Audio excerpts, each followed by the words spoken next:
So what's up guys, welcome back to yet another Elden Ring build video. Today I have a really cool build to show you. I call this the Death Knight Lightning Mage.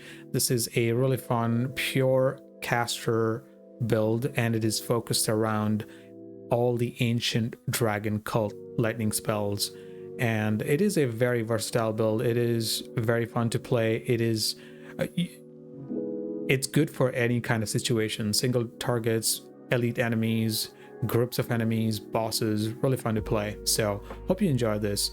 Also, I'm not going to showcase any bosses or any major spoilers in this video, and I will list the locations of everything you need for this build in the description below. So I'm still trying to avoid spoilers. I hope you understand, guys. But yeah, let me know what you think of this build and enjoy the rest of the video.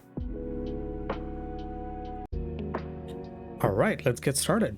So first up, we've got the stats. For the stats, you want for a level, if you are starting with the level 150 in the DLC, you want to start off with 60 vigor, you want to start off with 80 faith, and about 30 to 35 mind at least, and spend the rest of your points into strength if you have any spare. And you want to also have about 25 endurance to wear all the medium armor that we're going to use in the DLC. Intelligence, arcane, and dexterity will be your dump stats. Eventually you want to get to the stats I have here. At level 200 you want to have 60 vigor, 40 mind, 25 endurance, whatever strength you can spare, whatever dexterity you want for wielding a weapon, and 80 faith. Now let's get into our choice of gear. Now the first thing, before we get into seals, I want to talk about the weapon choice. Now you can use the Death Knight's long haft axe. It's a pretty decent axe. It looks cool, it goes with the theme. It is a decent weapon. What it also has is it does physical and lightning damage. It's a split damage weapon. It scales with faith instead of dex, which is very interesting. And we're going to be boosting its damage a lot with our lightning based setup, which is why I highly recommend this axe. Now another thing to note is its Ash of War is pretty cool. Not only it looks cool, it also is very useful in PvP, for example, or even in PvE. You can like fake opponents by dodging this way, and then you can actually aim the final hit whatever direction you want. So if I want to, like, I'm running away from an opponent, I do the Ash of War and then just boom. You can easily roll cash people in PvP if you like. And even in PvE, it is useful to dodge enemy attacks and then retaliate with a strike. It also does a decent amount of poise damage. So I do recommend this weapon, but my personal favorite is the Perfumer bottle. It's a very interesting weapon. It's really cool. I'm not going to get too much into it. The weapon choice is up to you, but these are the two weapons I highly recommend. The reason I absolutely love the Perfumer bottle is because of its Ash of War is highly damaging. It's called the Rolling Sparks. It does massive damage and you can actually aim it wherever you like. So if you want to aim up, you can do that. If you want to aim down, you can do that with a massive explosion. It's really powerful. The weapon choice is up to you. I'm not going to get too much into it. Let's get on with our rest of the setup. So the seals, you want to use a gravel stone seal. It boosts dragon cult incantations, and then you also want to use the Erdtree Seal. It is a purely faith scaling seal, and at 80 faith, this is the highest incant scale you will get, even more than the gravel stone seal. As you can see, I'm getting 318 and I'm getting 353 with this sacred steel. So what you want to do is you want to equip both seals, but you want to cast with the Erdtree Seal. I know it says Gravelstone boost Dragon Cult Incantation, but even with the boost, the Erdtree seal still out damages the Gravelstone. So you want to cast with Sacred Seal while having Gravelstone in the other hand, which will boost your damage anyway.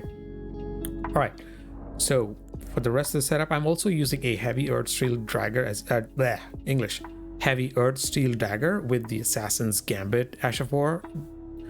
The dagger upgrade doesn't matter, you just want the Ash of War to do some stealth if you need to.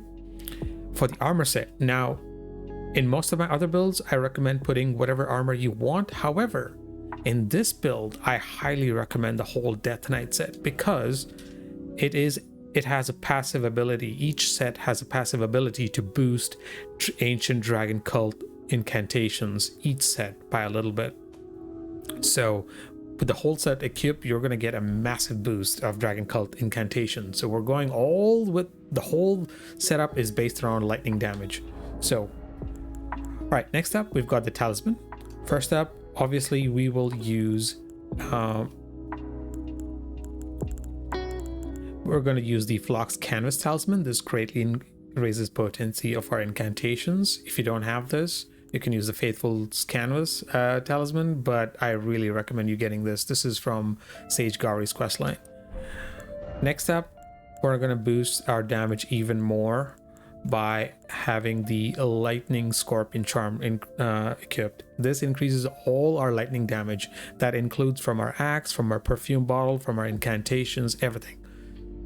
However, this also makes you take more damage. It decreases your damage negation, but we will fix that in a second.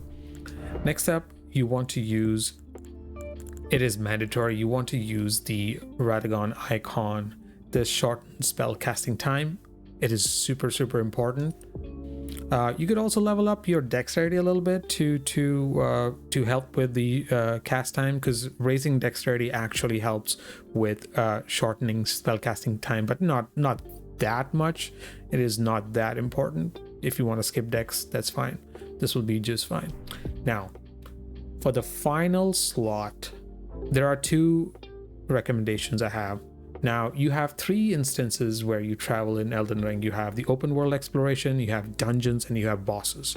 For open world, mana is not really a concern. You can get your FP flask back by eliminating a group of enemies, so that's not a problem. For regular dungeons or legacy dungeons, I highly recommend Blessed Dew Talisman. This will help you gain some of the FP back,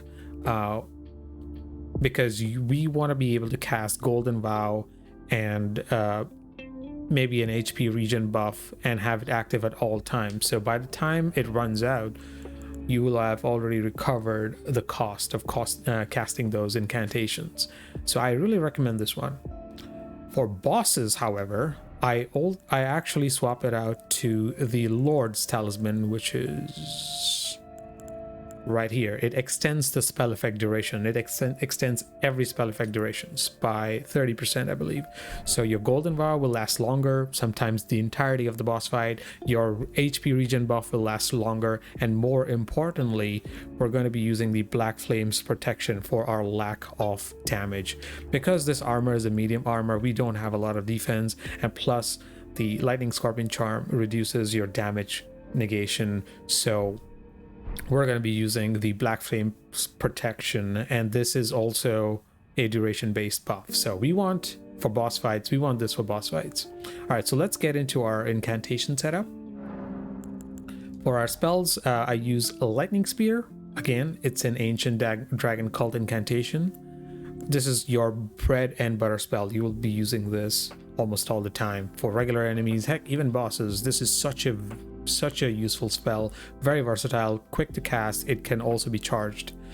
I used Hone Bolt to take care of like stationary enemies or maybe in PvP, but this is also an Ancient Dragon Cult incantations, which is boosted by all our setup, including the armor. Again, Ancient Dragon's Lightning Spear. This is your knockdown spell if you want to face like really strong enemies head on.